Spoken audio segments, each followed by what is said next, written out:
नमस्कार, KP news 24/7 में आपका स्वागत है। मैं हूं अश्विनी आपके साथ। आइए सबसे पहले एक नजर डालते हैं अब तक के मुख्य समाचारों पर। बीदर में कालिका हब्बा 2023 का उद्घाटन कार्यक्रम किया गया आयोजित। अब क्या कहेंगे पीएम मोदी और अमित शाह, भाजपा के मंत्री के बयान पर भड़के कांग्रेस नेता सिद्धरामैया। इस्तीफा देने वाले जज सुभाष चंद्र राठौर जनता दल एस में हुए शामिल।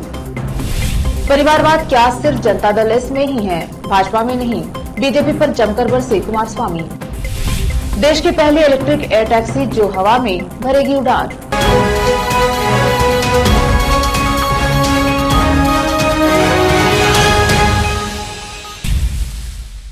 अब समाचार विस्तार से।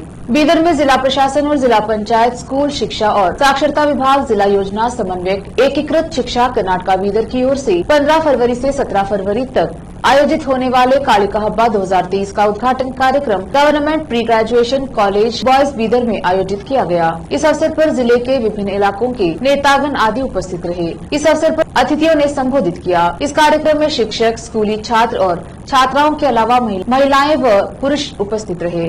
केपी न्यूज के कैमरामैन कृष्णा का कवरेज। करीब 1 महीने पहले बीदर साउथ में केआरपी कर्नाटका राज्य प्रगति पक्ष नाम से एक राजनीतिक पार्टी बनाई गई है। इस पार्टी से काड़वाद के निवासी भीमशंकर पाटिल को आने वाले विधानसभा चुनाव के लिए बीदर साउथ से अभ्यर्थी चुना गया है। भीमाशंकर पाटिल ने मीडिया से बात करते हुए केआरपी पार्टी के संबंध में बताया। उन्होंने कहा कि यह पार्टी बनकर अभी 1 महीना हुआ है, परंतु इस पार्टी में विभिन्न पार्टियों के लोग अपनी पुरानी पार्टियों को छोड़कर आरपी में शामिल हो रहे हैं। उन्होंने कहा कि हमारी इस पार्टी में 1 महीने में करीब 2000 लोग शामिल हुए हैं। उन्होंने आने वाले दिनों में बीदर साउथ के इलाके में पार्टी की ओर से जनसभाएं आयोजित करने की बात कही। साथ ही भीमशंकर पाटिल ने कहा कि पार्टी का मुख्य उद्देश्य जनता की सेवा करना है। केपी न्यूज के कैमरामैन कृष्णा का कवरेज। हजारों लोग हमारे पार्टी में शामिल हो गए और खुद का दिल से उन्हें बुला करके, गांव को बुला करके, हमको स्वागत करके वो लोग ने हम अपना पार्टी में ज्वाइन हो गया। और आगे का क्या है, अभी रेड्डी साहब को बुलाना है, अभी ये महीने में बुलाना चाह रहे हैं हम। तो मन्ना किले में किधर एक प्रोग्राम, हाँ, बहिरंगा सभा करने का है। उस टाइम में बहुत कुछ लोग अभी शामिल होंगे और बिल्कुल मेरे को पॉजिटिव मिला है साउथ से। 1 महीना हो गया है पार्टी निकाल के, 1 महीने के अंदर ये पोजीशन है। अभी आगे पोजीशन अभी आगे बहुत दिखाएंगे। अभी नेक्स्ट आने का संडे मंडली में प्रोग्राम रखा गया है, वहाँ के प्रॉपर है। ये सबसे बड़ी बात है। लोग हम कोई किसी को बुला रहे हैं, वो खुद अपना समझ के आ रहे हैं। क्यों बोले तो उनके दिल में क्या है, 5 साल से हम वो पार्टी को करे, ये पार्टी को करे, ऐसा करे वैसा करे। जो भी है इलेक्शन के टाइम में हर कोई लीडर आ रहा है, मेरे को वोट डालो, तेरे को वोट डालो, वो बोल के जो है जा रहे हैं। अभी तक हमारा कोई। मेरा नाम बोलो। मेरा नाम अनीता, हम बन्नाली से आए हैं। हमारे को बहुत 5 साल से कोई लोग आते हैं और हमारे को वोट डालो, तुम्हारे को वोट डालो बोल के, और उसको भी डालते हैं। हम अच्छा करते हैं सबको, क्या भी हमारा समस्या रहे तो भी कर सकते हैं, सब बोल के करते। मगर सबका भी झूठ है। ये है नया पक्ष से आए, कल्याण राज्य कर्नाटक पक्ष से नया भीमशंकर पाटिल, उनको हमारे गांव से आए हैं। सब महिला संघ वाले हैं, सब तकलीफ वाले भी है, सब लोग सुसाय संघ से भी आए हैं, सब तकलीफ से आए। हम जो छोड़ेगा, जो पीछे कौन हमारे काम कोई करेगा, उनसे हम ही वोट डाल के जीतते हैं। हमारे को अच्छा, अब भी हिंदी नहीं आते हैं, जब से कर रहे हैं। धन्यवाद। मंत्री अश्वत्थ नारायण के सिद्धरामैया को खत्म करो वाले बयान को लेकर कर्नाटका में सियासी बवाल खड़ा हो गया है। इस मामले पर अब खुद पूर्व मुख्यमंत्री और कांग्रेस नेता सिद्धरामैया आमने सामने हैं। उन्होंने नाराजगी जाहिर करते हुए कहा कि बताइए सिद्धरामैया को खत्म करो का क्या अर्थ है। एक मंत्री जिसे लोगों की रक्षा करनी चाहिए, अश्वत्थ नारायण उकसाने का काम कर रहे हैं। इस मामले पर अब पीएम मोदी और गृह मंत्री अमित शाह क्या कहेंगे। हमला करना, मारना और हत्या करना भाजपा की संस्कृति है। सिद्धरामैया ने कहा कि उन्होंने ही महात्मा गांधी की हत्या की थी। मंत्री अश्वत्थ नारायण ने वही कहा जो आरएसएस ने उन्हें कहने का निर्देश दिया था। मैं मांग करता हूं कि राज्यपाल को कैबिनेट से मंत्री को बर्खास्त करना चाहिए। मैं शिकायत दर्ज नहीं करूंगा। पुलिस को खुद मंत्री के खिलाफ मामला दर्ज करना चाहिए। राज्य में विधानसभा चुनाव का समय नजदीक आते ही विभिन्न पार्टियों में नए उम्मीदवार शामिल हो रहे हैं। खासकर इस बार सरकारी नौकरी से इस्तीफा देकर राजनीति में आने वालों की संख्या बढ़ी है। कुछ पुलिस अधिकारी पहले ही अपनी नौकरी से इस्तीफा देकर चुनाव लड़ने की तैयारी कर रहे हैं। अब एक जज ने अपने पद से इस्तीफा देकर राजनीति में प्रवेश किया है। गदग नगर के जेएमएफसी कोर्ट के मुख्य सिविल न्यायाधीश सुभाष चंद्र राठौड़ ने पद से इस्तीफा देकर बुधवार को जेडीएस पार्टी में शामिल हो गए हैं। 18 जनवरी को न्यायाधीश के पद से इस्तीफा देने वाले राठौड़ कलबुर्गी जिले के चित्तापुर निर्वाचन क्षेत्र से चुनाव लड़ने की तैयारी कर रहे हैं। जेडीएस पार्टी से चुनाव लड़ने जा रहे सुभाष चंद्र राठौड़ टिकट के लिए पूर्व सीएम कुमारस्वामी से चर्चा कर चुके हैं। यह लगभग तय है कि वे इस बार चितपुरा निर्वाचन क्षेत्र से जेडीएस उम्मीदवार के तौर पर उनका चुनाव लड़ना पक्का है। मूल रूप से विजयपुर जिला बसवन बागेवाड़ी तालुका गेवाड़ी गांव के रहने वाले सुभाष चंद्र राठौड़ ने 2010 में अपना कानूनी करियर शुरू किया और 2016 में सिविल जज के रूप में नियुक्त हुए। कलबुर्गी चित्तापुर में सेवा की और 2022 से 2023 तक गदग में सेवा की है। पूर्व मुख्यमंत्री एचडी कुमारस्वामी ने भाजपा पर जमकर निशाना साधते हुए कहा कि क्या सिर्फ जेडीएस में ही परिवारवाद की राजनीति है? भाजपा में परिवारवाद नहीं है। बीसीसीआई में अमित शाह का बेटा ही है। सुप्रीम कोर्ट के फैसले के खिलाफ उन्हें अधिकार दिया है। उन्होंने कहा कि अमित शाह के बेटे की क्या उपलब्धि है? भाजपा में कितने बाप बेटे राजनीति में नहीं हैं? क्या देवेगौड़ा की केवल परिवारवाद की राजनीति है? यह सभी पार्टियों में आम है। संविधान में सबको समान अवसर है। संविधान के दायरे में रहकर कोई भी चुनाव लड़ सकता है। कुमारस्वामी ने कहा कि हम लोगों के दर्द पर प्रतिक्रिया व्यक्त कर राजनीति करते हैं, बेगुनाह की कुर्बानी देकर राजनीति नहीं करते। उन्होंने अमित शाह को चुनौती दी कि वे बताए कि उन्होंने हमारे राज्य में क्या योगदान दिया है। हमारा संविधान दुनिया के लिए एक मॉडल है। चुनाव आने पर कोई भी खड़ा हो सकता है। हमें से कोई भी पिछले दरवाजे से राजनीति में नहीं आया है। लेते हैं छोटा सा ब्रेक, जल्द लौटेंगे ब्रेक के बाद। हिंदुस्तान के हर कोने में हम हैं मौजूद। 24 घंटे हालात पर गहरी नजर, खबरों से जुड़े चुपते सवालात और आपको दिखाता है धार्मिक, सामाजिक, राजनीतिक, लोकल और इंटरनेशनल न्यूज की सबसे बेहतर कवरेज जो आपको रखती है हर पल बाखबर। देश और दुनिया भर की खबर के लिए देखते रहें KP news 24/7। Noor education trust Bidar की ओर से चलाए जाने वाला Noor MEd and BEd college Bidar, recognised by NCTE Delhi and affiliated to Gulbarga University, Gulbarga. Admission are open for the academic year 2022-23. विशेषज्ञ और सक्षम शिक्षकों द्वारा शिक्षा प्राप्त करने के लिए नूर एमएड एंड बीएड कॉलेज में दाखिला लें और शांत वातावरण में शिक्षा प्राप्त करें। बीदर शहर में बेहतर शिक्षा का एकमात्र केंद्र Noor MEd and BEd college, Shahpur gate, Bidar. Phone numbers 9945283920 8482221297। Break के बाद स्वागत है आपका। देखते हैं आगे के समाचार। शामली में रवछाए में डूबने से एक बच्चे की मौत हो गई, जिसमें परिजनों में कोहराम मचा हुआ है। वहीं परिजनों ने रब जाने पर पुलिया बनवाए जाने की मांग की है। मामला जनपद शामली के कैराना क्षेत्र के गांव मन्ना माजरा का है, जहां पर रजाई में डूबने से एक 5 वर्षीय बच्चे की मौत हो गई। वहीं मृतक बच्चे के परिजन मोहम्मद खुर्शीद ने बताया कि मृतक बच्चा उनका भांजा है। रजवाई में डूबने से 5 वर्षीय बच्चे की मौत हो गई। वहीं मृतक बच्चे के परिजन मोहम्मद खुर्शीद ने बताया कि मृतक बच्चा उनका भांजा है, जो उनके घर पर आया हुआ था, जिसका नाम मोहम्मद उमर है और जो गाँव के जहानपुरा का निवासी है। गाँव में स्थित रवझाई पर आने जाने के लिए कोई पुलिया नहीं है, जिस कारण गाँव वालों को रवझाई पर सीमेंट से बना एक खंभा डाल रखा है। इस खंभे से ही ग्रामीणों को रवझाई को पार करना पड़ता है। वही 5 वर्षीय बच्चा जब रवझाई को पार कर रहा था तो फिसल जाने से रवझाई में गिर गया, जिस कारण रवझाई में डूबने से बच्चे की मौत हो गई। वही परिजनों में बच्चे की मौत की सूचना पाकर कोहराम मचा हुआ है। परिजनों ने बताया कि पहले रवझाई में डूबने से 2 बच्चों की मौत हो चुकी है। उन्होंने ग्राम प्रधान से संबंधित अधिकारी को शिकायत कर रवझाई पर पुलिया बनवाने की मांग की थी, परंतु अब तक कोई भी कार्यवाही नहीं हो पाई। वही परिजनों ने रवझाई पर पुलिया बनवाए जाने की मांग की है। जनपद शामली से आजाद खान की रिपोर्ट। क्या नाम है जी आपका? मेरा नाम मोहम्मद खुर्शीद है जी। कहाँ से हैं आप? मन्ना माजरत है। क्या बात हुई आपके साथ, क्या घटना घटी? आज मेरा भांजा इस रवझाई में मेनर है जो हमारे यहाँ जी, इसमें रवझाई में गिर गया वो। वहाँ रास्ता नहीं है चलने का, और उधर भी पर अभी खेत भी है, घर भी है, इसलिए वो अपने पर चले गया खेलता हुआ, तो उसमें खंभा टिक रहा है, उस पर निकट कर जाना पड़ा, कुछ और रास्ता नहीं है वहाँ वो गुजरने का, तो उस पर से गिर कर रिपट के उसमें गिर गया वो। क्या नाम था भांजे का आपके? मोहम्मद उमर था जी उसका। कितनी उम्र थी? 5 साल के करीब थी जी।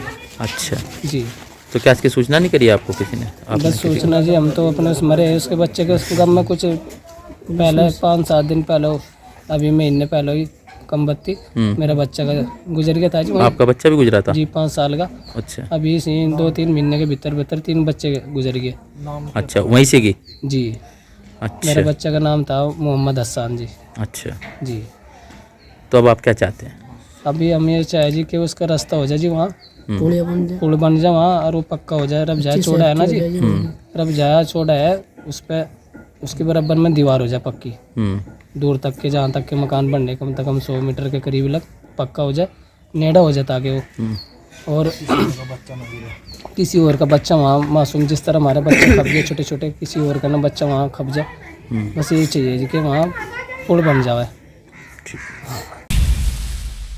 रामपुर के मिलक में राठौड़ा किसान मेला 2023 के उद्घाटन के अवसर पर वरिष्ठ भाजपा नेता पूर्व केंद्रीय कैबिनेट मंत्री मुख्तार अब्बास नकवी के मुख्य अतिथि के तौर पर पहुंचे और किसान मेले का शुभारंभ किया। केंद्रीय मुख्तार अब्बास नकवी समय समय पर रामपुर पहुंचते रहते हैं। इसी अवसर पर मंच से जनता को संबोधित भी किया और सपा अध्यक्ष अखिलेश यादव सहित आजम खान पर जमकर निशाना साधा।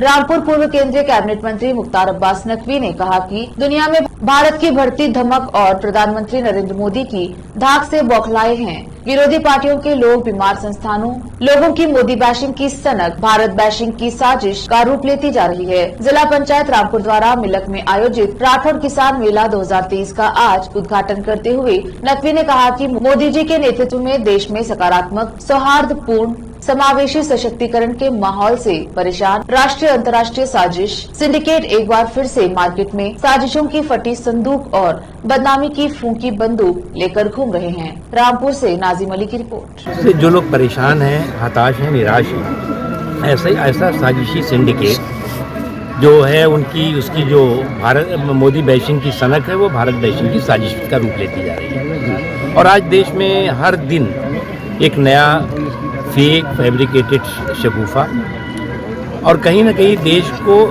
दुनिया में बदनाम करने की षड्यंत्र साजिशें करता है। लेकिन जो सच का पहाड़ है उसके आगे झूठ का झाड़ नहीं चल पा रहा है, और लोगों को लगता है कि इस तरह की हरकतों से देश को बदनाम करेंगे या मोदी जी को नुकसान पहुंचाएंगे, वो कर नहीं पा रहे हैं। इसलिए देश हमेशा जो है वो एकजुट रहा है।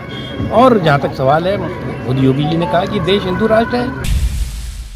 रामपुर की तहसील बिलासपुर में वकीलों ने भ्रष्टाचार को लेकर तहसीलदार के खिलाफ विरोध प्रदर्शन किया। आक्रोशित वकीलों ने तहसीलदार को हटाने की मांग की, साथ ही अपनी मांगों को लेकर जमकर नारेबाजी की। वहीं वकीलों की स्ट्राइक से रजिस्टर ऑफिस सहित कृषि ऑफिस में कार्य बाधित हुआ। रामपुर से नाजिम अली की रिपोर्ट। सर, जैसे वकील स्ट्राइक कर रहे हैं तो इससे कितना नुकसान हो रहा है राजस्व को, और रजिस्ट्री का भी काम ठप पड़ा है?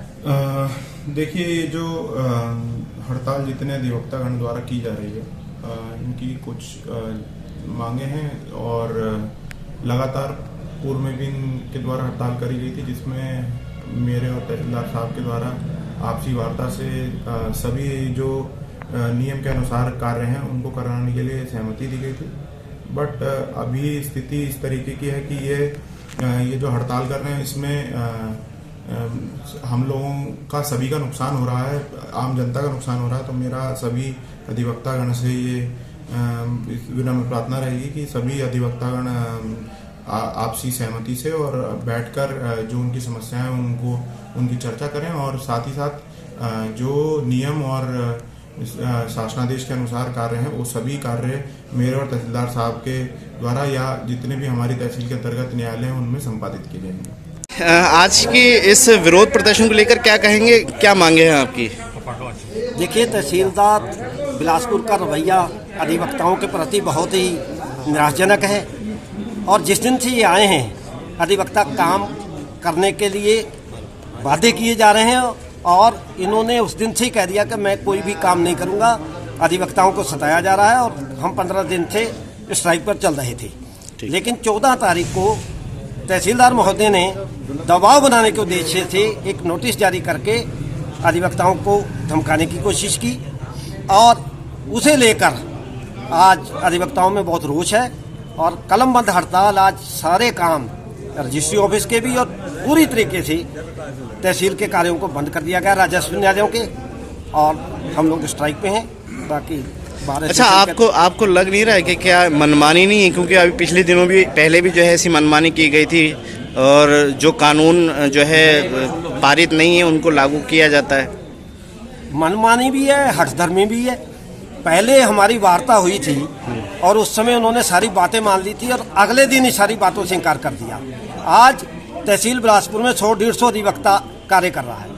आप जोर जबरिया के बल पर, दबाव के बल पर अधिवक्ताओं को दबाकर काम कराना चाहते हैं और जिस तरीके से पूरी तहसील में भ्रष्टाचार फैला हुआ है, काश्तकार परेशान है, उसे लेकर अधिवक्ताओं को इस दरी बिछाने के लिए मजबूर होना पड़ा। का ये जो है आक्रोश है आप लोगों में और कामकाज से कितना नुकसान हो रहा है? कामकाज जो ऐसा है कि अधिवक्तावाद कार्यों के हित के लिए कार्य करते हैं, अपना मेहनताना लेते हैं और उनके लिए कार्य करते हैं। जो नियमानुसार राजस्व प्रक्रिया संहिता जो सरकार ने बनाई है उसके अनुसार जो कार्य होने चाहिए उन सभी कार्यों को करने से तहसीलदार बिलासपुर द्वारा इनकार कर दिया। इनकार इसलिए किया गया कि जितना दबाव बनाया जाएगा उसी हिसाब से भ्रष्टाचार को बढ़ावा दिया जाएगा, उसी हिसाब से रेट तय किए जाएंगे। जिस दाखिल खारिज में हमसे ये 1200 रुपये दाखिल खारिज करवाने के लिए लिया करते थे उसमें 12-12 हज़ार रुपये की मांग की जा रही है। तो इस प्रकार से ये जो इस संबंध में पहले भी जो नियमानुसार कार्य ना करने के कारण इनसे स्ट्राइक हुई और स्ट्राइक में फिर बाद में सीओ महोदय द्वारा बीच में बैठकर जो है इसमें वार्ता करवाई गई और इनके द्वारा ये माना गया था कि सारे कार्य किए जाएंगे, लेकिन उसके बावजूद इनके द्वारा कोई भी कार्य करने नहीं किया गया नियमानुसार जो होने चाहिए थे। यानी लग रहा है आपको कि भ्रष्टाचार चरम सीमा पर पहुंच रहा है? बिल्कुल चरम सीमा पर है और उसके बावजूद जब उसके बाद में हमने इसमें मंत्री जी से भी हम मिले थे और मंत्री जी से भी हमने निवेदन किया था कि और मंत्री जी ने ये आश्वासन दिया था कि भाई डीएम महोदय को मेरे द्वारा कह दिया गया और शीघ्र इनका स्थानांतरण हो जाएगा और 15 तारीख तक हम स्ट्राइक पर थे। 15 तारीख के बाद में 14 तारीख को इनके द्वारा नोटिस देने के बाद जबरदस्ती कार्य करने के लिए हमें दबाव बनाया गया और पुलिस अधिकारियों से हमारे अधिवक्ताओं पर दबाव बनाते हुए फर्जी मुकदमे बनाए जाने के लिए भी कहा गया।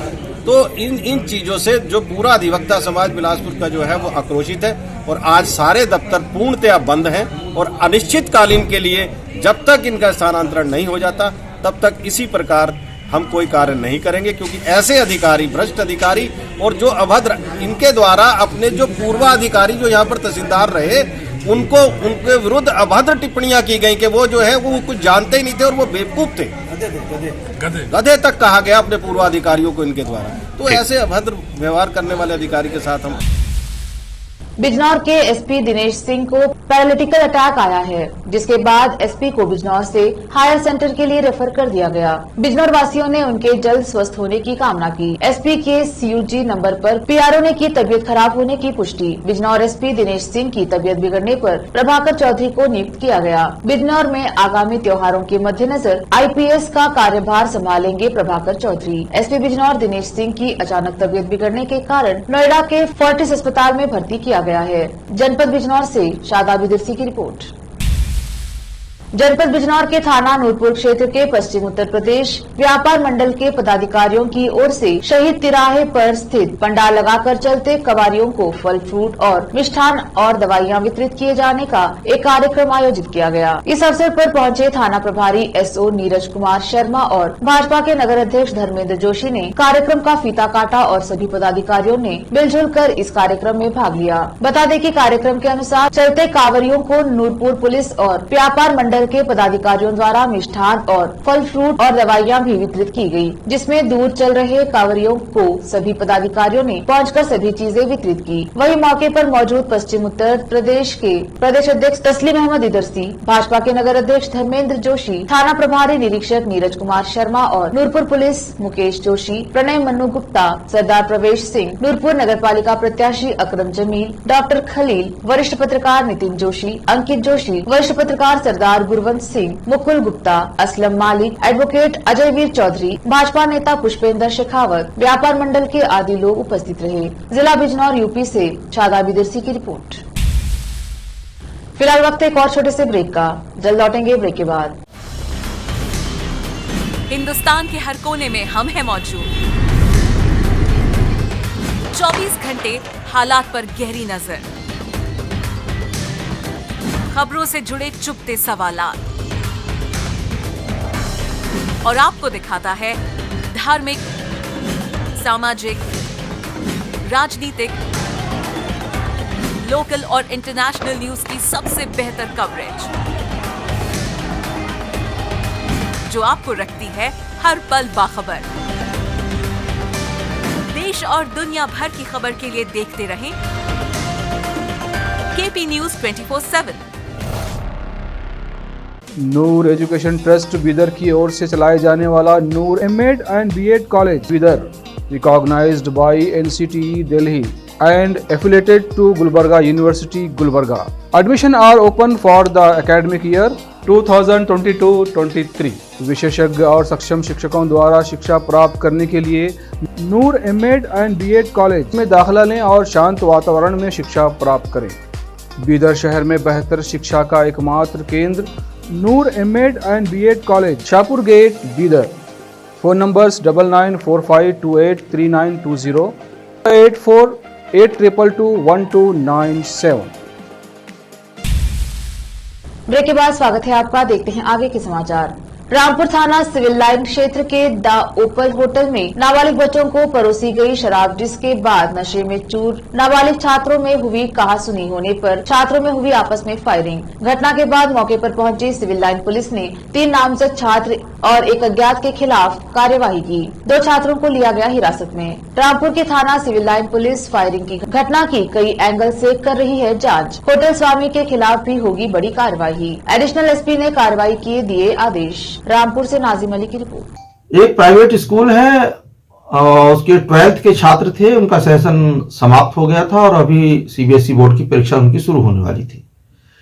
तो एक होटल में उनकी फेयरवेल थी आज। उसी फेयरवेल में कुछ उन्हीं के साथी और गए वहाँ पर और झगड़ा हुआ, जिसमें एक पक्ष ने फायरिंग कर दी, जिसमें एक बाहर का आदमी जो छात्र नहीं था, जो वहाँ पर होटल के बाहर खड़ा था, तो वहाँ पर हुआ। ये फायरिंग की घटना होटल के बाहर की है, जब ये बच्चे होटल से बाहर आ गए थे उस समय की घटना है। इसमें जो प्राइवेट आदमी था, जो गोली लगी है, उसकी तरफ से 3 से 7 का मुकदमा लिख लिया गया है। 3 इसमें नाबालिग लोग हैं, बच्चे, वो नामजद हैं। नाम इसलिए नहीं खोला जा रहा क्योंकि नाबालिग है। सर, चर्चा है कि बच्चों ने शराब भी पी रखी है। हाँ, ये भी है कि वहाँ ये चीज तथ्य प्रकाश में आया है कि उस होटल में बच्चों को शराब परोसी गई और बच्चे शराब के नशे में थे, तो होटल वालों के खिलाफ भी कार्रवाई होगी। नाबालिग बच्चों को शराब क्यों परोसी गई। तो कुल कितने अभी डिटेन हैं बच्चे? 3 बच्चे नामजद हैं और 3 का नाम और प्रकाश में आया है। पुलिस उन्हें भी गिरफ्तार करने का प्रयास कर रही है। 2 बच्चे पकड़ लिए गए। ठीक है।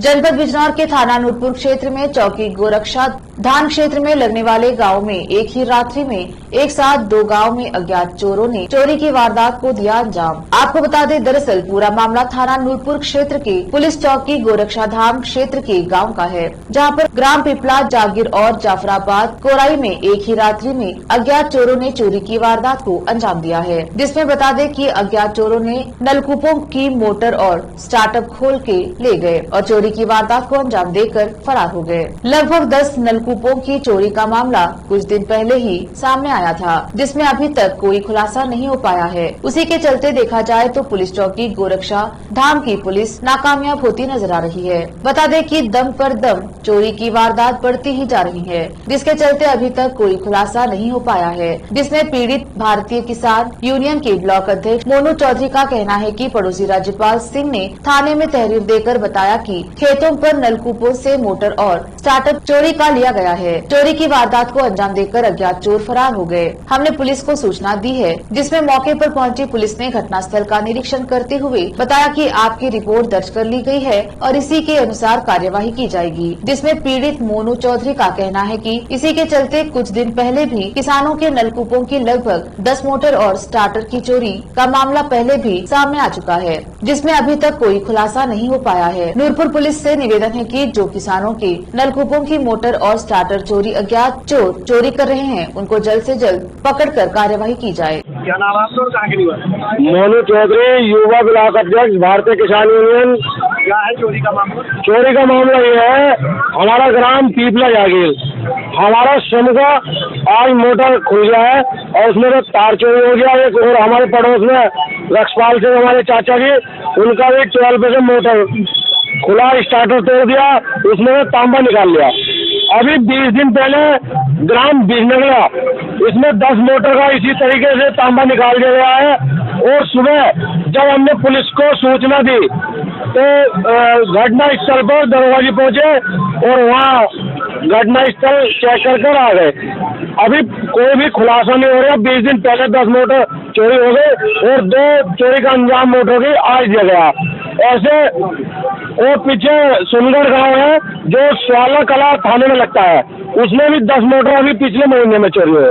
तो चोरी की ये घटना दिन पे दिन बढ़ती जा रही है और पुलिस प्रशासन को ये है कि इसमें जल्द से जल्द चोरी का खुलासा करें। और किसान तो वैसे ही परेशान है और चोरी हो रही है।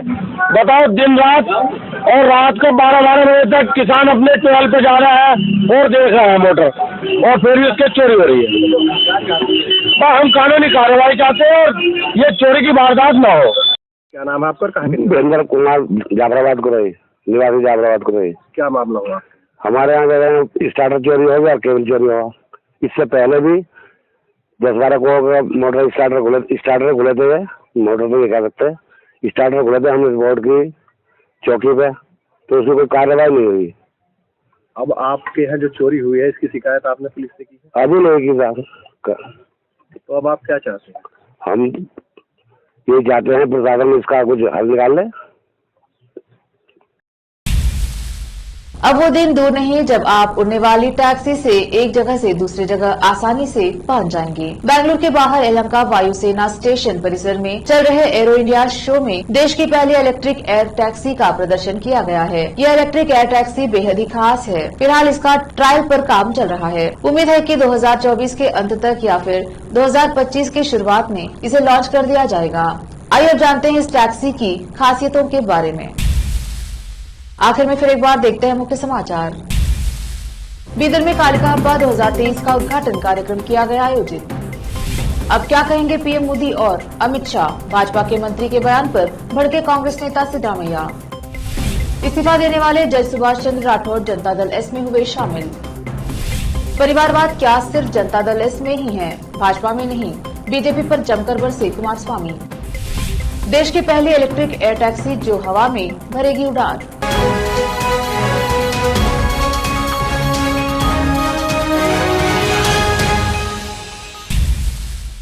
केपी न्यूज में अब तक के लिए इतना ही। देश प्रदेश के समाचारों के लिए देखते रहिए केपी न्यूज 24/7। धन्यवाद।